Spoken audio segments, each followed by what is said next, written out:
ఇక 3 సెషన్లు 6 పెట్టుబడులు అన్నట్టు సూపర్ డూపర్ సక్సెస్ అయింది తెలంగాణ రైజింగ్ 2025 గ్లోబల్ సమిట్. ఇక ప్రతినిధుల అభిప్రాయాలు సూచనలతో ఫలప్రదంగా ముగిసాయి రెండో రోజు సెషన్స్ అన్ని కూడా. ఉదయం 10 గంటల నుంచే మొదలైన ప్యానెల్ డిస్కషన్స్ లో అన్ని అంశాలను కూలంకషంగా చర్చించడంతో విలువైన సూచనలు వచ్చాయి.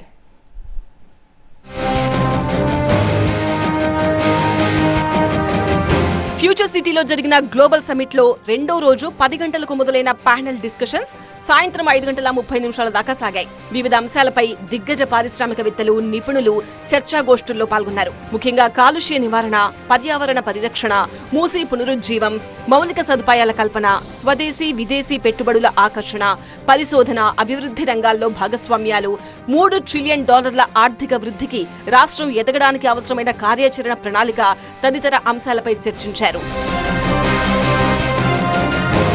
ఉదయం 10 గంటల నుంచి 11:30 దాకా మొదటి హాల్లో genome valley and beyond accelerating innovation in life sciences పై సెషన్ నడిచింది. రెండో హాల్లో తెలంగాణ ఒలింపిక్ గోల్డ్ క్వెస్ట్ పై, హాల్ నెంబర్ 3లో తెలంగాణ అనుభవాలు, వారసత్వం, సంస్కృతి, ఫ్యూచర్ రెడీ టూరిజం పై, ఇక 4వ నెంబర్ హాల్లో $3 ట్రిలియన్ ఎకానమీ దిశగా మూలధనం పెంపు, ఉత్పాదకతపై చర్చ నడిచింది. 11:45 నుంచి మధ్యాహ్నం 1:15 దాకా హాల్ నెంబర్ 1లో ఇన్వెస్టింగ్ ఇన్ ఇంక్లూజన్ పై, రెండో హాల్లో మూసీ పునరుజ్జీవం, blue green infrastructure in Hyderabad పై సెషన్స్ కొనసాగాయి. హాల్ నెంబర్ 3లో పట్టణ గ్రామీణ అనుసంధానం కోసం కనెక్టెడ్ తెలంగాణ అంశంపై చర్చించారు. People who are here, everybody is aware that Zinam Valli has established Hyderabad as the largest integrated life science ecosystem in the country. We are known to be the vaccine capital. We could able, for the past 25 years, we could able to run as a single valley in India which can promote life sciences in better way. మధ్యాహ్నం 2:15 నుంచి 3:45 దాకా మొదటి హాల్లో Bharat future city as a magnet for $3 trillion పై session నిర్వహించారు.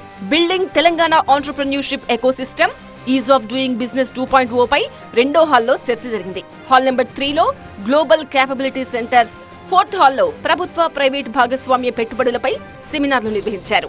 We want to be the innovation capital of Asia. We must move from ease of doing business to ease of innovating.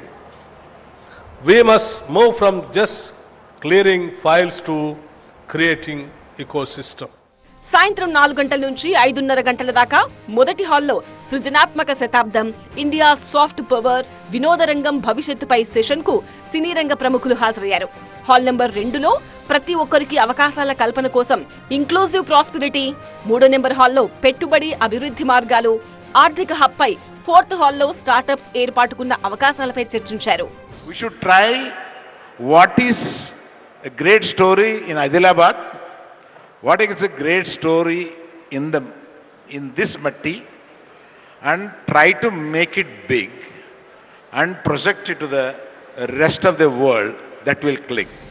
Sessions discussions ముగిశాక vision document విడుదల global summit కు పతాక సన్నివేశంగా నిలిచింది. Telangana rising 2047 vision document ను ముఖ్యమంత్రి రేవంత్ రెడ్డి ఆవిష్కరించారు. యువత, రైతులు, మహిళా సాధికారత ద్వారా 2047 నాటికి $3 ట్రిలియన్ ఆర్థిక వ్యవస్థను ఆవిష్కరించాలనే లక్ష్యంతో విజన్ డాక్యుమెంట్ విడుదల చేశారు. ప్రపంచంలోనే ఉన్నతంగా అభివృద్ధి సాధించగలిగిన శక్తి సామర్థ్యాలు మనకున్న ఆశించినంత స్థాయిలో ప్రణాళికబద్ధమైన అభివృద్ధి జరగకపోవడం వల్ల ఈనాడు ప్రజలు ఆశిస్తున్న స్వేచ్ఛ, సామాజిక న్యాయం, సమానమైన అవకాశాల కోసం ఈ ప్రాంతం ఎదురుచూస్తున్నది. అందుకే ఈనాడు 4 కోట్ల తెలంగాణ ప్రజల యొక్క ఆకాంక్ష స్వేచ్ఛను, సామాజిక న్యాయాన్ని, సమానమైన అవకాశాలను అందించాలి అని తెలంగాణ రైజింగ్ 2047 విజన్ డాక్యుమెంట్ని ఈరోజు తెలంగాణ రాష్ట్ర ప్రభుత్వం తీసుకురావడం జరిగింది. ఈజ్ ఆఫ్ డూయింగ్ బిజినెస్ తో పాటు ఈజ్ ఆఫ్ అట్రాక్టింగ్ టాలెంట్ పై కూడా డాక్యుమెంట్ లో దృష్టి సారించారు. మేధస్సును ఆకర్షించే తొలి రాష్ట్రంగా నిలవాలని ప్రభుత్వం లక్ష్యంగా పెట్టుకుంది. 2 రోజుల గ్లోబల్ సమిట్ దేశ విదేశీ పారిశ్రామికవేత్తల నుంచి 5 లక్షల కోట్ల పెట్టుబడులను ఆకర్షించగలిగింది. తొలి రోజు 35కు పైగా ఎంఓయూలతో 3,97,500 కోట్ల పెట్టుబడులు వస్తే రెండో రోజు 1,04,000 కోట్ల పెట్టుబడులపై ఒప్పందాలు జరగడంతో సమ్మిట్ లక్ష్యం సంపూర్ణంగా నెరవేరింది. ప్రపంచ పటంలో తెలంగాణను అగ్రభాగాన ఉంచే లక్ష్యంతో నిర్వహించిన 2 రోజుల గ్లోబల్ సమిట్ లో క్లైమాక్స్ సీన్ డ్రోన్ షో. ఒకేసారి 3,000 డ్రోన్లతో ఆకాశంలో Telangana is rising, come join the rise అనే అక్షరాల సమాహారం సమ్మిట్ కే హైలైట్ గా నిలిచింది.